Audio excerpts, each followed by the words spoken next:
The great hall of the Galaxy Council buzzed with angry voices. Hundreds of alien beings floated on their platforms, all talking at once. The crystal dome above them showed the stars, but today nobody looked up at the beauty of space. They were all too angry. High Counselor Zeftar raised his long, thin arm. His body was made of living crystal that glowed blue when he was calm. Right now it pulsed red with fury. The noise in the hall slowly died down. "We are here today," Zeftar's voice rang out through the translators, "because of a crime, a terrible crime that breaks our most sacred laws." In the center of the hall stood Admiral Korath. He was huge, even for his kind. The Saurian people looked like giant lizards that walked on two legs.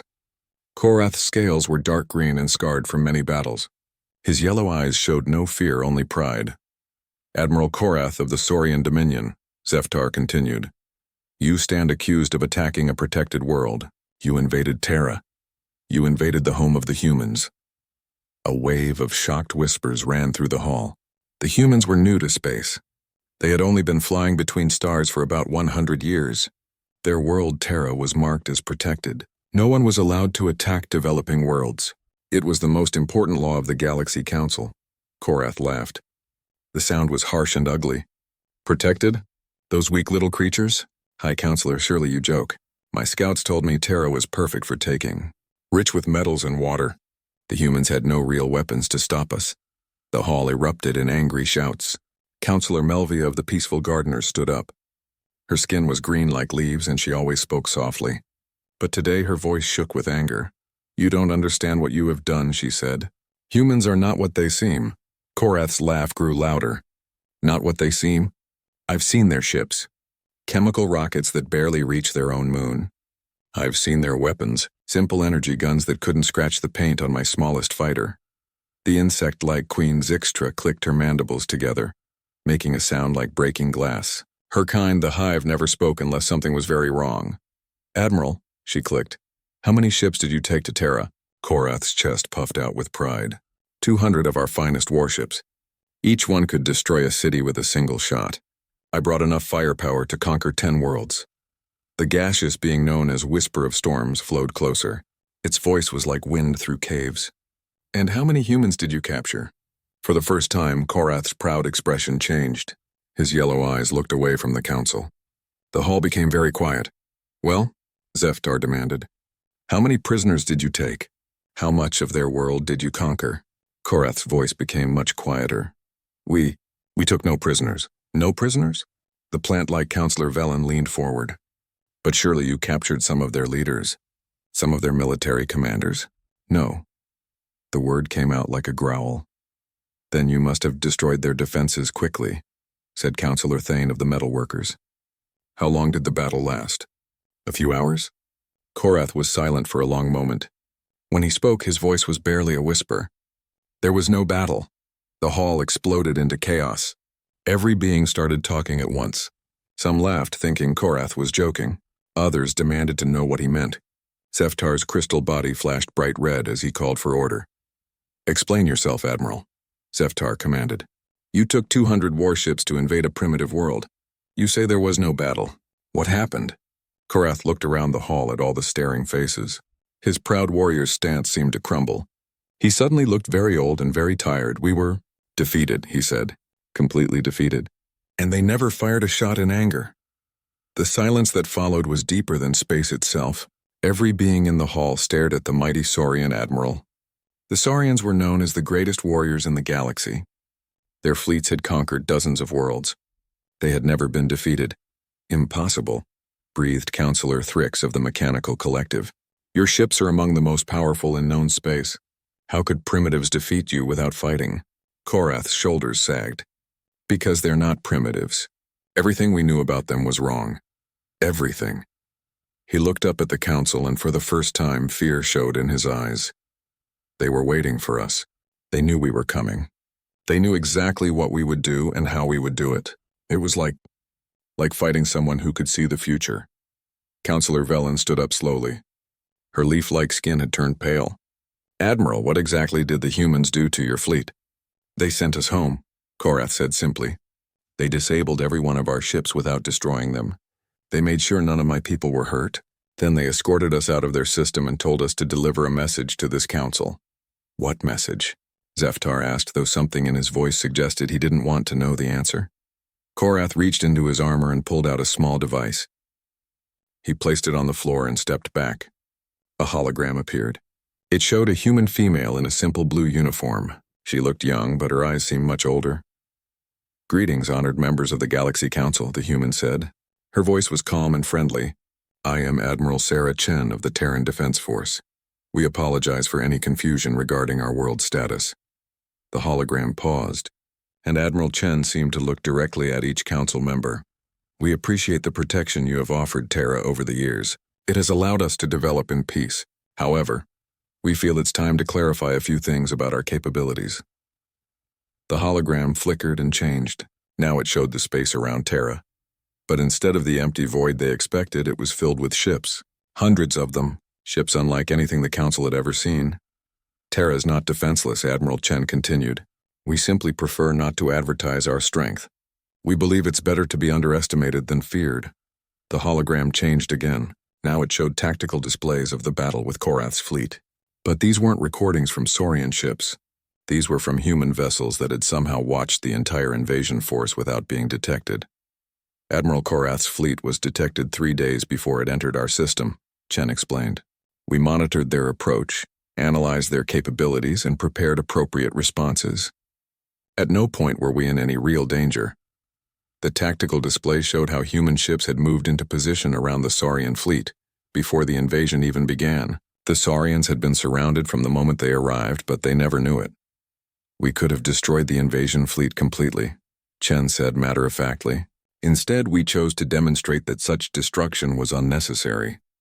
We hope this lesson will be remembered." The hologram flickered one more time, returning to Admiral Chen's face. "We look forward to more positive interactions with the Galaxy Council in the future. Perhaps it's time we had a more honest conversation about Terra's place in the galactic community." The hologram disappeared, leaving the council hall in stunned silence.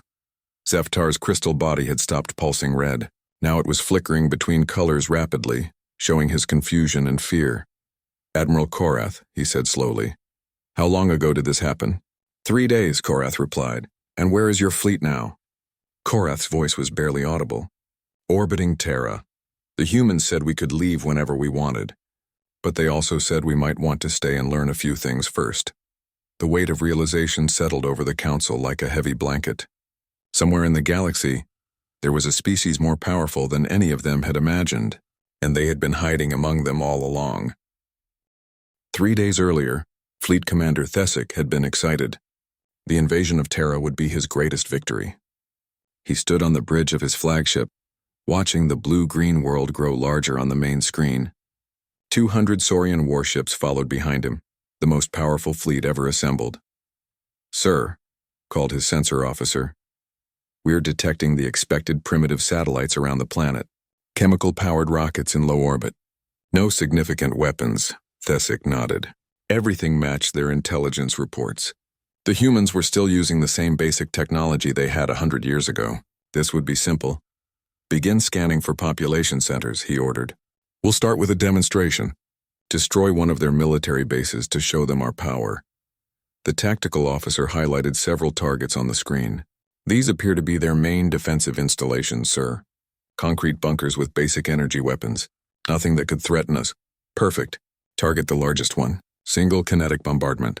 Let's show these humans what real power looks like." The massive railgun on Thesic's ship charged up. A projectile the size of a ground car shot toward Terra at incredible speed. It would hit with the force of a small nuclear weapon. Thesic watched the weapon's path on his screen. In 30 seconds, there would be a new crater where the human base used to be. The humans would see their strongest defense destroyed instantly. They would surrender immediately. 29 seconds, 28, 27, sir. The sensor officer's voice was confused. "The projectile just stopped." "What do you mean, stopped?" "I mean it's not moving anymore, sir. It's just hanging in space about 1,000 kilometers above the planet." Thesic stared at the screen. That was impossible. Nothing could stop a kinetic round traveling at that speed. Nothing the humans had anyway. Technical malfunction, he decided. Fire again. The second projectile met the same fate. Then the third. Each one simply stopped in space above Terra, as if caught by an invisible hand. "Sir?" The communications officer spoke up nervously. "We're receiving a transmission from the planet. Put it through." A pleasant female voice filled the bridge.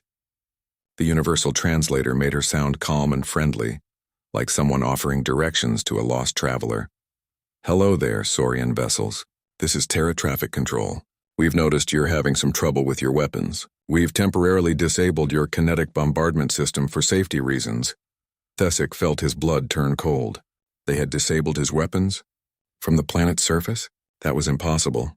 "You may be wondering how we did that," the voice continued cheerfully. "It's actually quite simple once you understand gravitational field manipulation. We'd be happy to explain the science if you're interested." "This is Fleet Commander Thesic of the Saurian Dominion," he growled into his communicator. "You will surrender immediately or face complete destruction." "Oh dear," the voice replied, still friendly. "I'm afraid that's not really an option, Commander. You see, you're currently surrounded by our defense grid. Would you like us to make it visible so you can see what I mean?" Before Thesic could respond, his sensor screens lit up like festival fireworks. Ships appeared all around his fleet. Not small fighters or patrol boats, massive vessels that dwarfed even his largest dreadnoughts. "How many?" he whispered. 857 human vessels detected," his sensor officer reported in a shaky voice. "Sir, where did they come from?" "They weren't there a minute ago. Stealth technology," the human voice explained helpfully. "We've been here the whole time. We just thought it would be polite to let you get settled in before introducing ourselves." Thesic looked at the tactical display. His fleet was completely surrounded. The human ships had positioned themselves perfectly to block any escape route. But how had they moved so fast? How had they known exactly where to be? "This is impossible," he muttered. "Our intelligence said you had no space navy." "Well, that's not exactly true," the voice replied. "We just keep it parked outside your sensor range most of the time. Much less threatening that way." One of the human ships moved closer to Thesic's flagship. As it approached, he could see details that made his warrior's heart sink. The hull was covered in weapon systems he didn't recognize, energy signatures his computers couldn't identify. This was technology far beyond anything in his databases. "Commander Thesic," the voice continued, "we understand you came here to conquer our world. That's a very natural instinct for a young species.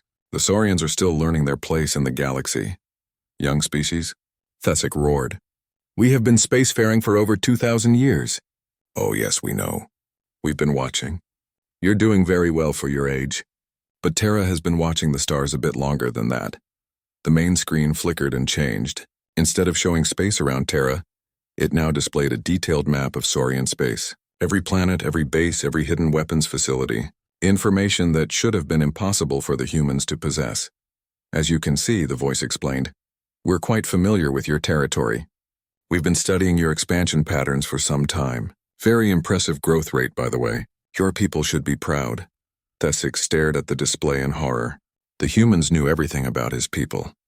Every secret, every weakness, every hidden strength. How long had they been watching? "The question now," the voice continued, "is what we should do about your invasion. Technically, attacking a protected world is a serious crime. The Galaxy Council takes a very dim view of such things." You're going to turn us over to the Council?" Thesic asked. "Oh goodness, no. The Council means well, but they're not very good at teaching practical lessons. No, we think a more direct approach would be more educational." The human ships began to move, not attacking but positioning themselves in a complex pattern around the Saurian fleet. Thesic watched in growing amazement as the humans demonstrated ship-handling skills that his best pilots could never match. "What we're going to do," the voice explained, "is give you a practical demonstration of why attacking protected worlds is a bad idea. Please pay attention.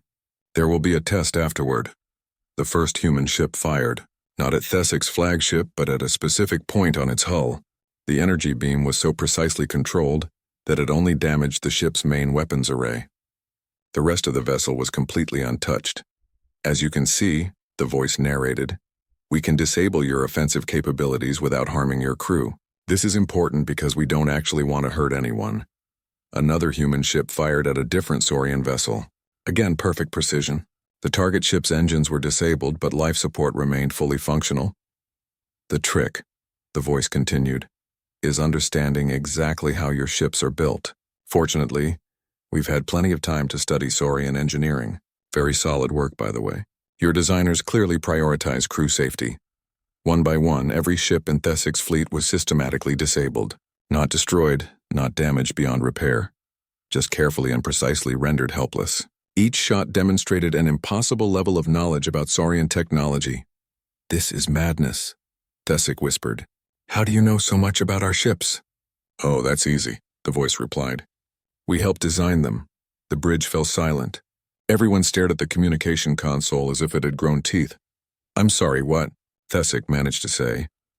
"About 400 years ago, your people were having trouble with their fusion reactor designs. The energy output was too unstable for long-distance travel. So we left some hints in your path, small improvements to the mathematics, suggestions for better materials. Nothing obvious, of course, just enough to help you solve the problems yourselves." The tactical display changed again, showing technical diagrams of Saurian ships. Except they weren't Saurian diagrams. The writing was in human languages with human mathematical notation. "We've been doing that for most species in this galaxy," the voice explained. "A little help here and there when they get stuck. It's fascinating to watch how different cultures adapt the same basic principles." Thessic felt like the universe was spinning around him. Everything he thought he knew about his people's achievements, their technology, their place in the galaxy. It was all wrong. Why? He asked. Why help us? Why watch us?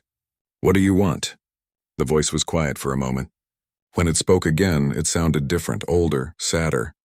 "Commander, do you have children?" "Yes," Thessic replied automatically. "2 sons. Do you remember teaching them to walk? How you would stay close enough to catch them if they fell, but far enough away to let them learn on their own?" Thessic nodded, though he realized the humans couldn't see him. "That's what we do, Commander. We watch over the galaxy's children while they learn to walk among the stars. Most of the time, they do just fine on their own. But sometimes they need a gentle reminder about where the dangerous edges are." The human fleet began to move again, forming up in a new pattern. This time they were clearly preparing to escort the Saurian ships somewhere. "Your fleet will be repaired and upgraded," the voice announced. "We'll also be providing your engineers with some educational materials about ship design. Consider it a graduation gift, and then," Thessic asked, "then you go home and tell the Galaxy Council what happened here." It's time they knew that Terra isn't quite what it seems. Back in the Galaxy Council chamber, Admiral Korath activated a data crystal. The air above the device shimmered, and suddenly the entire hall could see what his fleet had experienced at Terra. The holographic display showed space around the human world. Korath's massive warships hung motionless, their weapons disabled. But what made the council members gasp were the human vessels surrounding them. "By the ancient void," whispered Counselor Thrix. His mechanical body whirred as he processed what he was seeing. "Those ships? They're enormous." The human vessels were indeed massive, but they moved like living things. They flowed through space with impossible grace, never following straight lines, always dancing just out of reach of the Saurian weapons. "How fast are they moving?" asked Queen Zixtra, her compound eyes reflecting the hologram's light. "Faster than anything should be able to move," Korath replied bitterly. "They made our best interceptors look like they were standing still." The recording showed a group of human fighters approaching one of Korath's dreadnoughts. The Saurian ship was 10 times larger, bristling with enough weapons to level a city. But the human craft moved around it like leaves in the wind, always staying just ahead of the targeting systems. "Watch this part," Korath said, his voice hollow. "This is when we realized we weren't fighting a normal enemy." On the display, the human fighters suddenly scattered in perfect formation. Each one moved to a different part of the massive Saurian ship. Then impossibly, they began broadcasting. A calm human voice filled the council chamber. "Saurian vessel, pride of the hunt. Oh, this is Lieutenant Torres of the Terran Defense Force. We've analyzed your ship's design and identified 17 critical weaknesses in your defensive grid." The voice continued with clinical precision. "Your portside armor has a stress fracture at coordinates 45.7 by 238.9. Your reactor shielding has been overcharged and will fail in approximately 8 minutes. Your life support system has a backup failure that your crew hasn't noticed yet."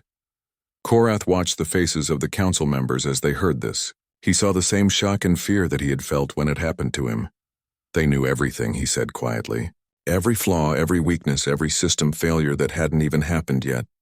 It was like they had built our ships themselves. The hologram shifted to show another part of the battle. Human ships were systematically disabling the Saurian fleet, but they were being very careful about it. Each shot was precisely aimed to knock out weapons or engines without hurting the crew inside. "This is Commander Park," came another human voice from the recording. "Saurian vessel Thunder of Korath, we're going to disable your main engines now. Please ensure all engineering personnel are clear of Deck 7. We don't want anyone to get hurt." "They warned us," Korath said in amazement. "Before every attack, they told us exactly what they were going to do and made sure our people were safe." Counselor Velen leaned forward, her plant-like face pale with shock.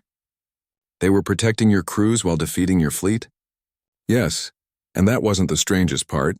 The hologram changed again. Now it showed human ships broadcasting detailed tactical information to every Saurian vessel. "Attention, Saurian fleet," came a friendly human voice. "We're now going to demonstrate proper formation flying. Please observe how we maintain overlapping fields of fire while keeping escape routes open."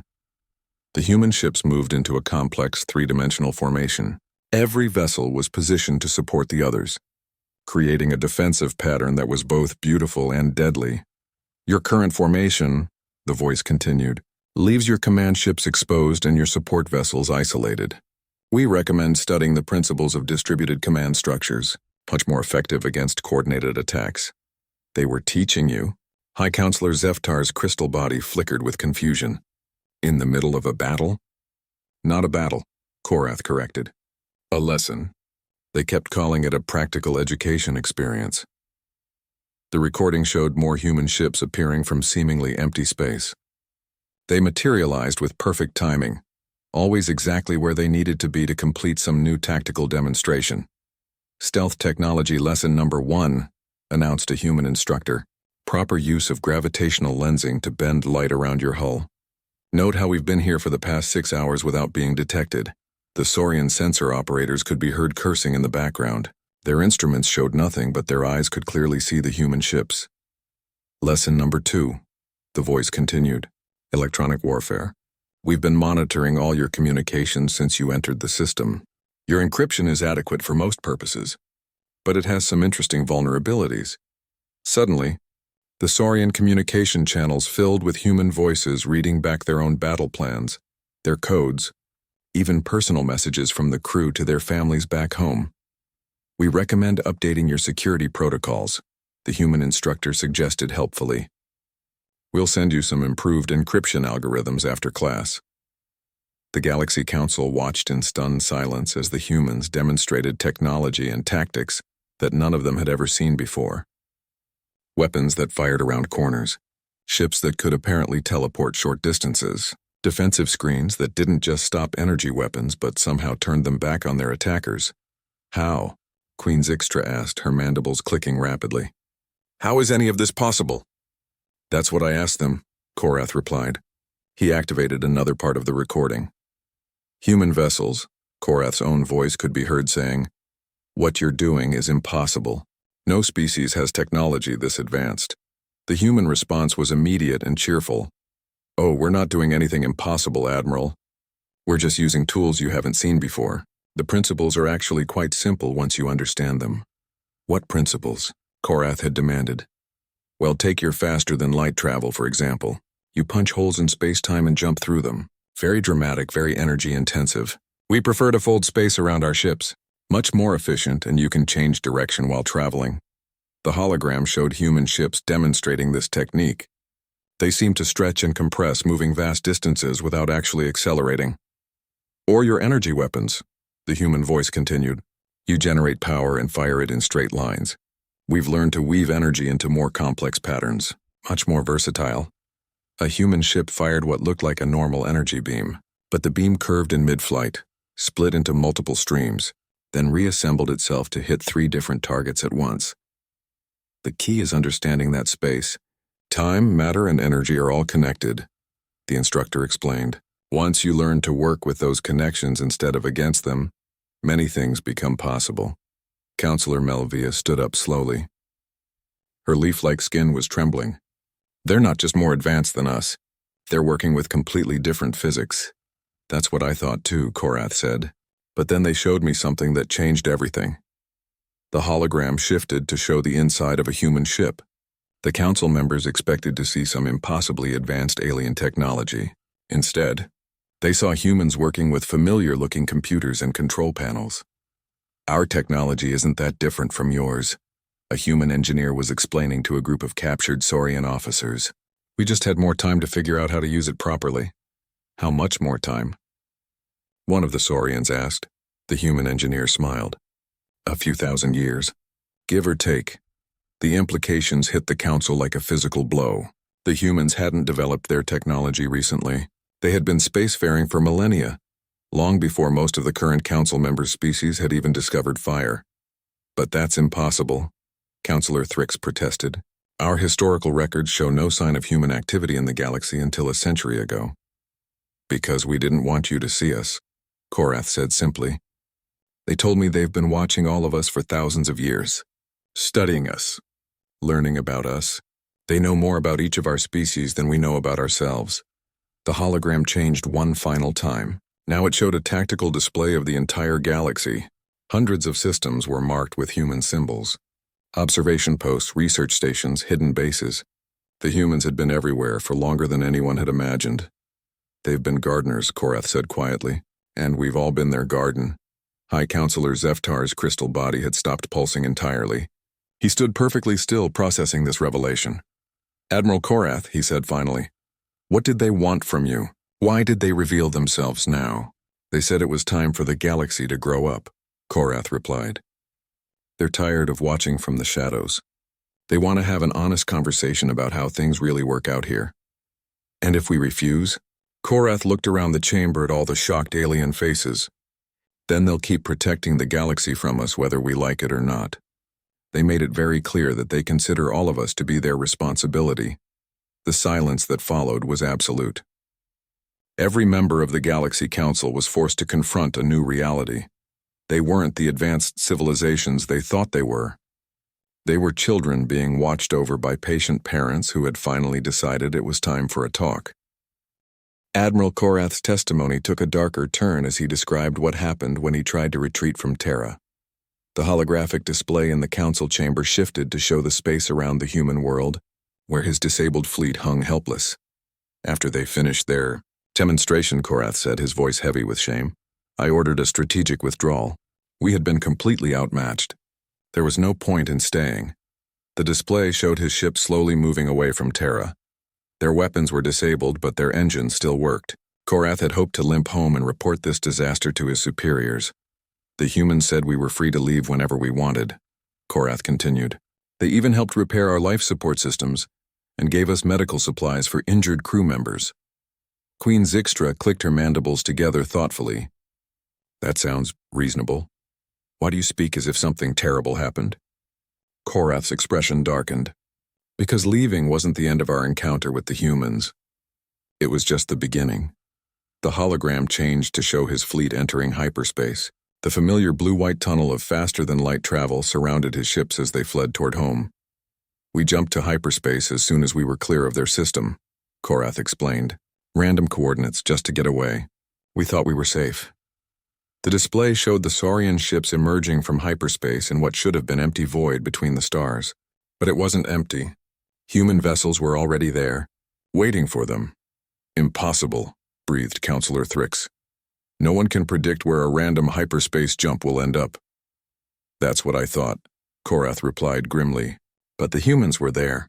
They knew exactly where we would appear, and they were ready for us." The recording showed the human ships maintaining a respectful distance from the Saurian fleet. They made no aggressive moves, but their presence was unmistakable. "Greetings again, Admiral Korath," came a familiar human voice. "We hope your journey through hyperspace was comfortable. We took the liberty of scanning for any damage to your ships during transit." "How?" Korath's own voice could be heard demanding. "How are you here?" "We used random coordinates." "Oh, that's actually quite simple to explain," the human replied cheerfully. "You see, your hyperspace navigation system uses quantum probability calculations to find safe emergence points. We've been monitoring those calculations and can predict your destination with about 97% accuracy." The council members looked at each other in shock. Hyperspace mathematics were incredibly complex. Even the most advanced computers could barely handle the calculations needed for a single jump. But that's not the impressive part, the human voice continued. The impressive part is that we got here first. The implications of this statement slowly sank in. The humans hadn't just predicted where the Saurian fleet would emerge from hyperspace. They had traveled there faster than the Saurians could despite leaving after them. Admiral, Counselor Velen asked quietly, how is that possible? They have better hyperspace technology than we do, Korath admitted. Much better. They can travel faster and more accurately than any species in the galaxy. The hologram showed the Saurian fleet jumping again, this time to a different set of coordinates. But the result was the same. The humans were already waiting for them. Fascinating choice, Admiral, the human voice observed. The Rigel Nebula is beautiful this time of year. We particularly enjoy the way the gas clouds interact with stellar radiation. Korath had tried 5 more jumps. Each time the humans were there first. Each time they greeted him politely and made casual observations about the local space phenomena. On our 7th jump, Korath continued, I decided to confront them directly. The recording showed Korath's flagship moving closer to the largest human vessel. The 2 ships were roughly the same size, but the human ship seemed somehow more solid, more real than the Saurian dreadnought. Human ships? Korath's voice called out. What do you want from us? Why are you following us? We're not following you, Admiral, came the patient reply. We're escorting you. There's a difference. Escorting us where? Home, of course. We want to make sure you arrive safely. The hologram showed a star map with both fleets' positions marked. They were still far from Saurian space, but the humans seemed to know exactly which direction they needed to go. But first, the human voice continued, we thought you might like to see something interesting. The display changed to show a nearby star system. It looked ordinary enough, but as the image zoomed in, strange structures became visible around the planets. This is the Kepler 442 system, the human explained. We established a research station here about 800 years ago. We've been studying the development of primitive life on the 4th planet. The structures around the planets were massive, clearly artificial, and obviously very old. They dwarfed anything the Council races had ever built. 800 years? Korath had asked weakly. Give or take a few decades. Time moves differently when you're watching evolution happen. Very slow process, but fascinating to observe. The human ships led Korath's fleet on a tour of their research station. The technology on display was beyond anything the Saurians had imagined possible. Entire artificial worlds built around stars. Machines that could manipulate matter at the atomic level. Computers that seemed to think and reason like living beings. This is just one of our smaller facilities, the human guide explained casually. We have about 2,000 similar installations throughout the galaxy. 2,000, Korath repeated numbly. Well, 2,037 to be precise. But who's counting? The tour continued for several hours. The humans showed off technology that could reshape planets, weapons that could destroy entire solar systems, and defensive systems that could stop anything the galaxy's races could throw at them. But what impressed Korath most wasn't the scale of human technology. It was how casually they treated it. You have to understand, he told the Council, they weren't showing off. They weren't trying to intimidate us. They were just sharing. Like a parent showing their child how something works. The hologram showed human technicians explaining their equipment to fascinated Saurian engineers. The humans were patient teachers, answering every question and offering detailed explanations of even the most complex systems. They genuinely wanted us to learn, Korath said. They kept encouraging my people to ask questions to understand how things worked. They said they'd been hoping for a chance to share their knowledge with us. Counselor Melvia raised a trembling hand. Admiral, how long did this tour last? 3 days, Korath replied. 3 days of the most intensive education any of us had ever received. They showed us technologies we didn't even have names for. They explained scientific principles that our greatest scholars had never imagined. And then they escorted us home. They followed us all the way to Saurian space, making sure we didn't get lost or run into any problems along the way. The final part of the recording showed the human fleet stopping at the edge of Saurian territory. The massive ships held their position while Korath's damaged vessels limped toward their homeworlds. Thank you for your time, Admiral Korath, the human commander said politely. We hope this experience has been educational. Please give our regards to the Galaxy Council. Wait, Korath had called out. Will we see you again? Oh, I'm sure we'll run into each other eventually, the human replied. The galaxy isn't really that big a place. As the recording ended, Korath looked around the council chamber. Every being present was staring at him with the same expression of shocked disbelief. "They let us go," he said simply. "After demonstrating that they could destroy our entire civilization without breaking a sweat, they just let us go. They sent us home with gifts and good wishes." High Counselor Zeftar's crystal body flickered uncertainly. "What kind of gifts?" "Medical technology that will extend our lifespans by centuries. Agricultural techniques that will end hunger on our worlds. Educational materials that will advance our science by thousands of years." Korath activated one more hologram. This one showed Saurian scientists studying human data crystals, their eyes wide with wonder as they absorbed knowledge that would revolutionize their civilization. "They gave us everything," Korath said quietly, "and they asked for nothing in return except that we share what we learned with the rest of the galaxy." The council chamber fell silent as the implications became clear. The humans weren't conquerors or destroyers. They were teachers who had been waiting patiently for their students to be ready to learn. And now, apparently, class was in session. The massive doors of the Galaxy Council chamber opened with a soft whisper. Every head turned to watch as a small figure walked into the hall. She was human, barely reaching the chest height of most council members, wearing a simple blue uniform with no decorations or rank insignia. Dr. Elena Vasquez moved with quiet confidence to the center of the chamber. Her dark hair was streaked with gray, and her brown eyes held a depth that made even ancient beings like Zeftar feel young and inexperienced. "Honored counselors," she said, her voice carrying easily through the vast space without amplification, "I believe there has been a misunderstanding about recent events at Terra." High Counselor Zeftar's crystal body pulsed with nervous energy. "Dr. Vasquez, we were not expecting a human representative at this hearing." "I know," she replied with a gentle smile. "We prefer to let others speak for themselves when possible. But Admiral Korath's testimony, while accurate, only tells part of the story." She raised her hand and a device materialized in her palm. The council members who could see it clearly gasped. The technology was beyond anything they recognized. Yet it appeared as naturally as if she had pulled it from her pocket.